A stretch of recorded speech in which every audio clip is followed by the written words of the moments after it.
संग सोहबत इस घोर कलयुग में भलाई नेकी की जाए या फिर सत्संग की जाए, वही सर्वोत्तम है। इस संसार में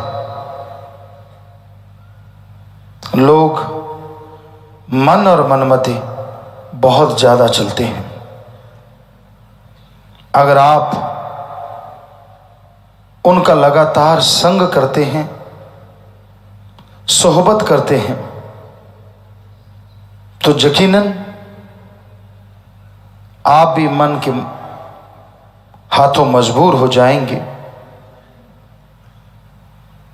इंसान के अंदर जब मन शैतान हावी होता है तो वह बहुत ही शातिर हो जाता है, और उसकी जो बात सुनते हैं, हाँ में हाँ मिलाते हैं, वो भी उनकी शातिराना चालों में आ जाते हैं, क्योंकि वो बातें ही ऐसी लच्छेदार करते हैं, बातें ही ऐसी घुमा घुमा के करते हैं कि इंसान उनसे बच नहीं पाता। इसलिए जितना संभव हो, जितना हो सके, ऐसे लोगों से बच के रहो।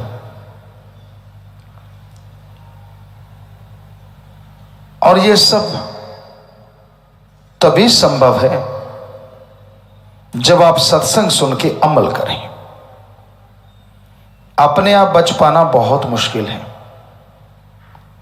क्योंकि आपकी वो रग पकड़ेंगे जो दुखती रग है, या यूं कहिए आपकी कमजोरी को वो पहले ताड़ लेते हैं, कहीं से पता करवा लेते हैं और फिर आपको घेरते हैं, और आप चारों खाने चित्त हो जाते हैं कि हाँ यार, इसने मेरे बारे में सही कहा, इसने ये सही कहा, इसने वो सही कहा, और आप इस तरह उलझन में फंसते चले जाते हैं, दुखी होते चले जाते हैं। संग सत्संग सर्वोत्तम है। प्रभु के नाम का संग करो, मालिक के नाम का संग करो, ताकि उसकी तमाम खुशियां हासिल हो सकें, ताकि उसकी दया में रहमत पा सको। पर यह हर समय पॉसिबल नहीं हो पाता।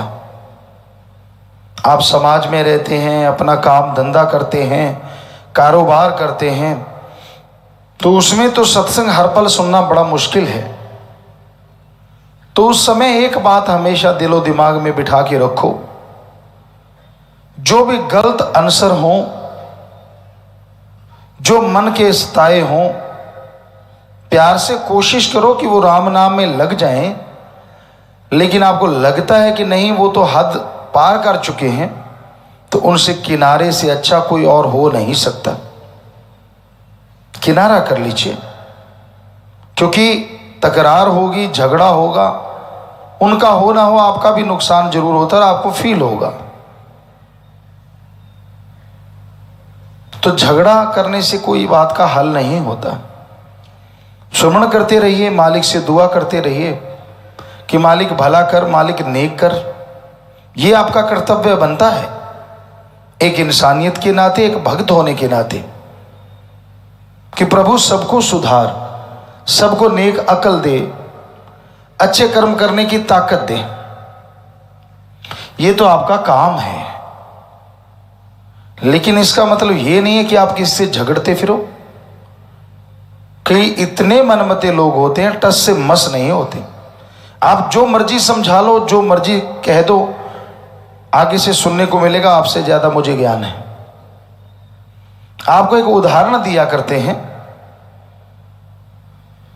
कि एक जमींदार घोड़े पे चने लाद रहा था। पुराने समय की बात, घोड़े के ऊपर चाटी, बोरा, कुछ भी बोलिए उसको, वो डालते थे तो एक तरफ वो एक तसला भर के चने का डालता था, दूसरी तरफ एक रेते का डालता था। एक सज्जन दूर से खड़ा देख रहा था, उसको दुख लगा, वो पास आया, कहने लगा यार ये क्या कर रहा है, तो घोड़े के एक तरफ चने डाल रहा है, एक तरफ रेत डाल रहा है। कहता तेरे समझ में आने वाली बात नहीं। कहता फिर भी बता तो सही।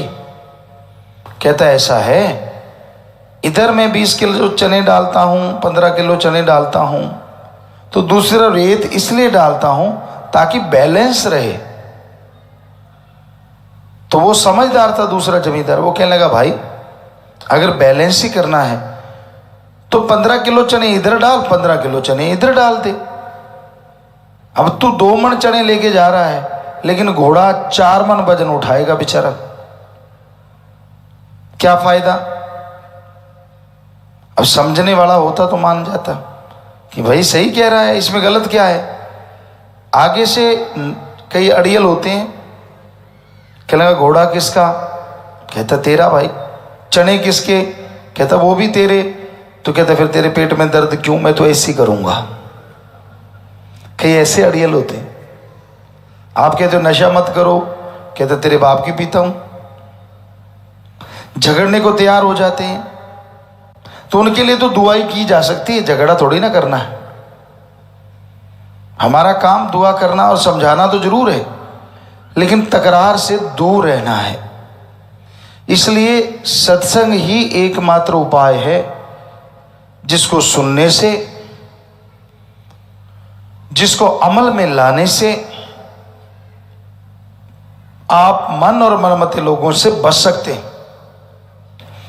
दुनिया में रह के बिजनेस व्यापार हर कोई करता है, करना पड़ता है। खेती बाड़ी है, कोई भी बिजनेस व्यापार आप करते हैं, जीने के लिए पैसा चाहिए और पैसे के लिए कमाना। कड़ा परिश्रम, मेहनत, हक हलाल, दसानों अधिकृत कमाई। पर उसमें ठगी ना मारो, बेईमानी ना करो। थोड़ा आएगा लेकिन उसमें इतना सुकून आएगा, इतना चैन आएगा, कहने सुनने से परे। ठगी, बेईमानी, बुरे कर्म करने से करोड़ों अरबों आएगा, लेकिन चैन चला जाएगा, रात की नींद चली जाएगी, परेशानियां घेर लेंगी, रोग घेर लेंगे, और एक दिन ऐसा आएगा आप अकेले रह जाएंगे, बाल बच्चे भी छोड़ जाते हैं। तो किस लिए करते हो आप? देखते नहीं क्या दुनिया का हाल? हमारे देश में हुआ ही नहीं करते थे अनाथ आश्रम, और आजकल भरमार है। किस लिए? क्योंकि बच्चे बड़े हो गए, हक जताते हैं, नहीं देते तो छीन लेते हैं, और आपको अनाथ आलय में भेज देते हैं कि वहीं रहिए। आपके हम उम्र लोग वहां रहते हैं, कई बेचारे अकेले ही तड़फते रहते हैं। बहुत बार खबरें मिलती हैं, दिल्ली में सुना, महानगरों में और भी जगह जगह सुना है कि भाई ये तो वरिष्ठ नागरिक था, बुजुर्ग थे, अकेले रहते थे, बच्चे विदेशों में गए थे या कहीं और देश के कोने में थे, और पीछे से कोई लुटेरा उनको खत्म कर गया, अकेले ही थे, किसी को पता ही नहीं चला। बहुत सी ऐसी खबरें सुनने को मिलती हैं। क्यों अकेले थे? क्या वो अकेले रहना चाहते हैं? क्या उनका दिल नहीं करता कि अपनी औलाद के साथ रहने को? करता है, लेकिन कोई समझे तब ना। तो इस घोर कलयुग में ये बातें आम है, किसी एक के साथ नहीं है, ऐसा आम बात है, ये आम बात। तो हम यही पूछते हैं, फिर ठगी, बेईमानी, भ्रष्टाचार करते किसके लिए हो? सोचा तो करो। उस औलाद के लिए जो पल में छोड़ के चली जाती है, अपने शरीर के लिए जब तक चलता है सही है, और चलना बंद हो गया तो खोटा पैसे के मोल कुछ नहीं रहता। हमारी संस्कृति मरती जा रही है। पहले होता था ये कि बच्चे छोटे हैं, टट्टी पेशाब चारपाई पे करते हैं, सभी करते रहे हम। माँ बाप उठाते थे, सुखी जगह लिटाते थे, वो तो आज भी है। लेकिन बाद में क्या होता था, जब माँ बाप बूढ़े हो जाते थे, बेहद बूढ़े, बुजुर्ग चारपाई पे लेट जाते, तो बच्चे फिर अपने माँ बाप का ऋण उतारते थे, वैसे संभाल करते थे जैसे बचपन में माँ बाप ने की। ये है हमारी संस्कृति जो पूरी दुनिया में नहीं है। लेकिन आज के बच्चे तो जी आधुनिकता के दौर में इतने पागल हुए फिरते हैं, जिनका वो आधुनिकता अपना रहे हैं वो उस आधुनिकता से उकता चुके हैं। विदेशों में वो तौबा कर चुके हैं, उनको शांति चाहिए। लेकिन इधर वाले कहते हैं हमें अशांति चाहिए, कि आपने जो प्रयोग किया है चाहे अशांति मिली, हम पहनेंगे वो चीज़ें, हम खाएंगे वो चीज़ें, हम करेंगे वो व्यवहार। नहीं नहीं, हमारी संस्कृति बहुत महान है, रिच है। तो इसलिए हमारा फर्ज सच्चा संग, सत्संग से बढ़ के कोई हो नहीं सकता।